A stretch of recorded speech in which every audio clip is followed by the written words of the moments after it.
build a united. They want to.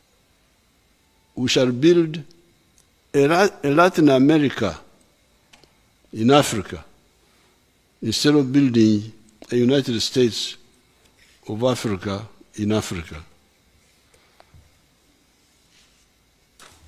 You all watch on TV channels the misery of the Latin American populations, walking on foot, fleeing man-made poverty in their respective countries, their tremendous natural resources, the rivers, the forests, the minerals, the good climate for some of them, the ancient heritage of indigenous Indian peoples, etc., and culture notwithstanding, to the man-made affluence in the United States, simply because the latter, the USA, emphasized integration, while the former Latin America emphasized fragmentation. I must apologize that I didn't alert my team to put these pictures here, but they are in the booklet, they are here.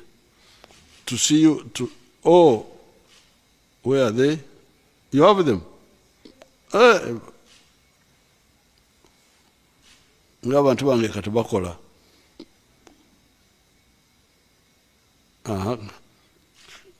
Now, all those are people who are running you from poverty in South America. You show the lining, when they are lining up. There you can see it. Now you look. All those people, put the other one, leave it there. All those people are lining up to enter the United States, which is supposed to be heaven on earth, running away from Latin America. And yet Latin America is much richer than the United States in terms of natural resources. If you look at the rivers, the forests, the minerals, Latin America is much richer than the United States. But they are badly organized, they are fragmented economically. You don't have a market. When you produce, Guatemala, 5 million people, Honduras, I don't know what, you don't have where you can sell your products. In the United States, you have got a huge area, 3 million square miles of land, 320 million people, I think now. So if you are there, you sell your products, all those buy from you. If I was in the United States, I would be a billionaire by now. I would be selling my milk to 320 million people. But here, you Ugandans, sometimes you buy my milk, sometimes you don't buy. Then I must beg Kenya. Once the milk gets to the border with Kenya, they stop it. This is another country. It goes to Rwanda, they stop it. Congo. So that's why you still see that I am Mr. Museveni like you people. Otherwise, I would be a billionaire by now. If I had a big market where my products would go automatically without stop, start. So, those who emphasize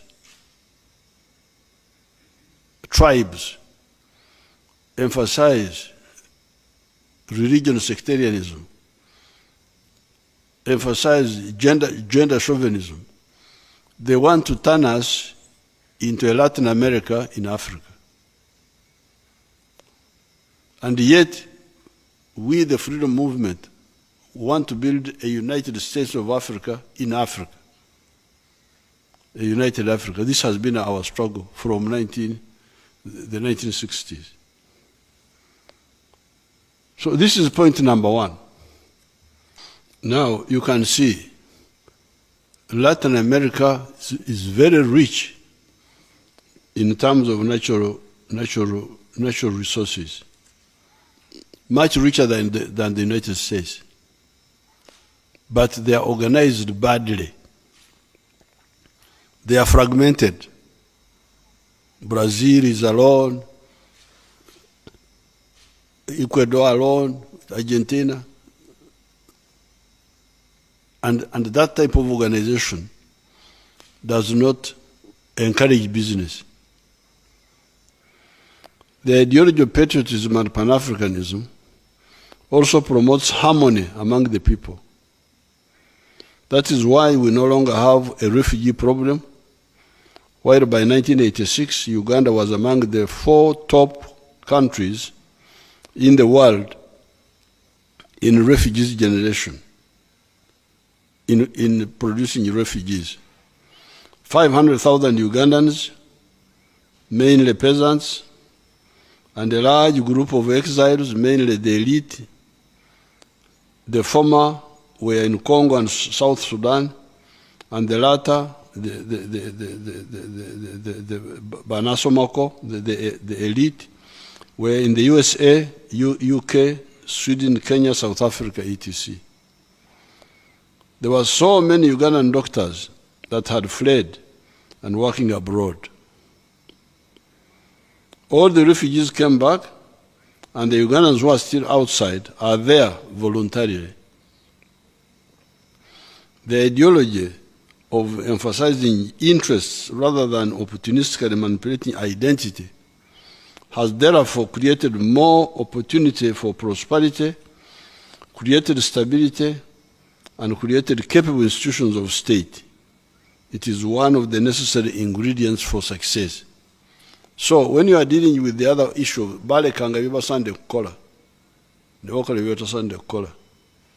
they left and done what they ought to have done, and they did what they ought not to have done. We are now telling you that this is the first thing you should do. If you forget patriotism, you forget Pan-Africanism, and you go into sectarianism, you are lost. Balekanga byebasande kukola, nibokola byebatasande kukola, n'amazima tegali mu bo. So therefore what we are telling you is that, number one, reject the ideology of identity politics.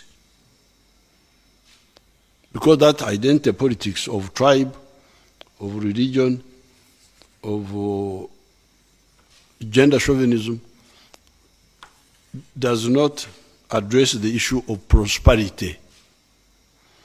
They don't answer our question of how can we be prosperous. We can be prosperous by producing and selling what we produce, which means we need a market, and not a small market, we need a big one. This is the difference between the United States, between China, between India, and Latin America, and between them and Africa now, because even now, you see, we have got, our Basoga people have got a bicado, surplus, bicado, sugar. We have been having a surplus of sugar. People in Tanzania, they need sugar, but they buy from, I don't know, Brazil. Then we must bargain, haggle.